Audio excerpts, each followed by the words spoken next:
Webari mnonga omurebi wito mukundwa owa Tayari West Television abo gumiza munoreba obuhereza bwitu obugenderire kusyaho ebirungire bisya kuruga ombyanga bitari mwe na mwe izishaha zenyine ntwena tugambe aha bintu ebikwatirine nana ebyo buhangwa kandi twatunga mugisha kubonaho omuhangu omubyo buhangwa kandi no mutendeki wabeji abari kushoma enshonga zikwatirine nebyo buhangwa ahari Kabale University Dr.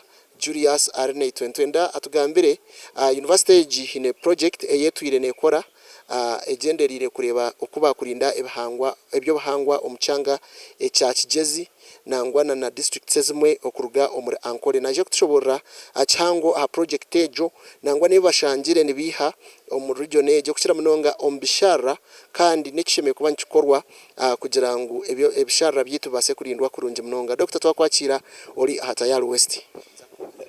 Wabari munonga sebo kutebekanisa program eji no kunyeta ngu nyije njire kinagambaho kuko akigamba ninkora Kabale University nkomushomesa konga kandi nishuba nkulira ekitongore kirareberera ebya research ningasho kucondoza na innovation ningashi kujumbura mwene kitongore kirakorera mu bya research amwe no kujumbura echo nchonda kurira university. Okay, Dr. tugambireho project eyimu tuyiremu imwenka university egenderire kurinda ebishara omu region age ne hayona. So project yeitu barajeta mu bugufu sebu haza sebu nechikubyo cha project yaja ni site selection for the protection of papyrus endemic biodiversity in Uganda. So echizinda kikaba kiringwa twachisharamu twacheta sebu. So ekikuru kirakuratirira ebyo buhangwa ebirashangwa omu mfunjo eziri munchi mu highlands mwene ziri mu altitude za higuru hati ebyo bishara ewero ne bishara ningashe bitogo ninge bifunjo distinction mu rushigatinda jetegerezerimo konka ekikuru nebyo nemyanya erima mezi erime bitogo hamwe nebindi bi plants ebindi bimera ebi adaptingire kutura omezi gakwabaso mwena mezi gari flooded tibuli muti gwona tibuli kihangwa chona nguchasa kutura mu myanya ejompo konkatiya warebe byo bitogo byo mu highlands nango kabireba bikushwanira nebyo raleba nkaza Lake Choga ninga Lake Victoria aho kwibora birebesa misho no kureba byona birashwana konka mundomwe tibirashwana naho nangwa nabusha bine bya altitude ya higuru biri special jineho enyamishwa obukoko buno busimbo bu insects nachi obuli adapted bwo ari bwo buratura mu altitude jompo yonka. So ateji project yitu ekatandika wirwate myaka 3 ekatandika eragezaho kugira ngo erondo mubazi ogutwa kubasa kujachi kulindiramu ebyo bifunjo ebiri special ebitarinke bindi bifunjo konka turareba altitude ya higuru kusha hati orabasa kulinda ebifunjo mu mihanda mingi konkitu emponka project tukasharamo ngukatutandikire hali ebyo ebicyayemerire habo kuba murashimanya Kabale Kigezi mfunje nyingi bakazomesa batama mafamu bahinge mondi kongale bezicyayemerire. So turi kureba mu ryeze zisigire zemerire niziha ezirakirayo okugira umugasho ahabwo buhangwa rero tuzigire ki twamara kuzirondoza mwene tukazetegereza tuziheyo mu government kugira ngo government jechi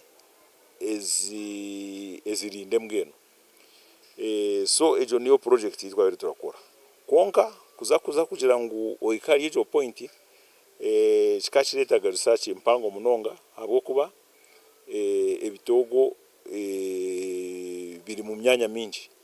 So kandi kindi cya kabiri tiworeba namisho kugira ekitogo kinwa nikirunje kibi kireta research kucondoza kumanya munda hali menshi. So twakora research turakozesa ebinyonyi turakozesa ebikere turakozesa kachongu enjoka emisiri banganyi reptiles mbwenu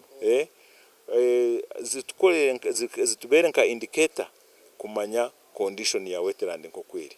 Rero twamaze kuzimanya twayihamu emyanya eshatu, ebire muri Kigezi nangwa ndijo ugundi guri muri Ntungamo na Rwampara.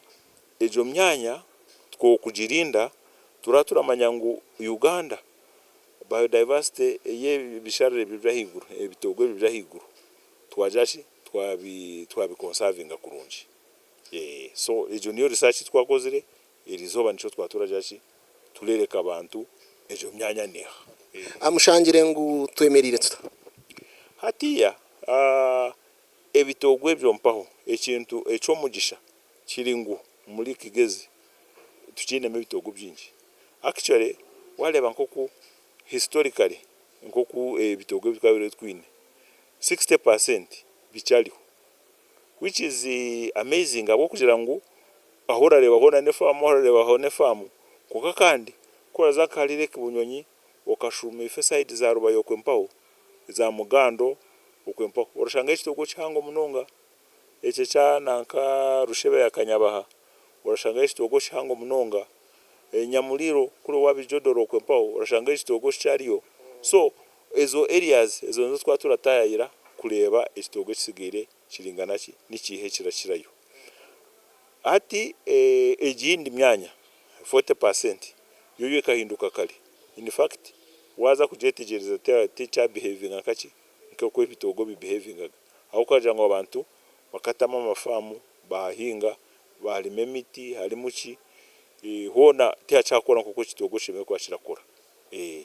So niho turahompa 60% achali muhabasa 40% oho hari kubi abantu kuba kugumizamu bari kushisha emyanya nkejo nka region turecherire nkaye. Echo nekibuzo kirungi kunka wachindura mukache habwo kuba kuguma turagira ngo omushango guli habantu omuntu ataronda fees zo kuhera umwana omuntu arareko echo mpo no kureba ebishintu kubi. Hati ekishemere kwebuza no kugira ki nkonka abantu nitubasa tuta kukora kugira ngo ekitogo kigumeho hamwe n'etwe ekituretaga cyo kurya ecyo kunywa za fees z'abana nazo zagumaho. Turabasa kubikitunga tuta. How can we balance that conservation na development kugira ngo twenda tujeshi tutunguke na livelihood n'ekintu kikuru munonga. Right. Twenda tusime mnonga Dr. Julius Arnitwe habwo kubasa kugamba nitwe kandi akatushobora ahambera eyebitogo zete wetland system zito kuzemerire okukira mnongo mcyange cye cya Kigezi nango na district za Ankore eziba basize gukora research bonka Kabale University tujagumiza muntu kuratizeshonga ezirikwata ha muntu wa burijo okukira mnonga iwe omurebe wito mukundwa o Watayari West Television nyenda tukugaruze omu studios orebe obuhereza bwitu hanuya omuri Kabale ndi Job namanya Apuri.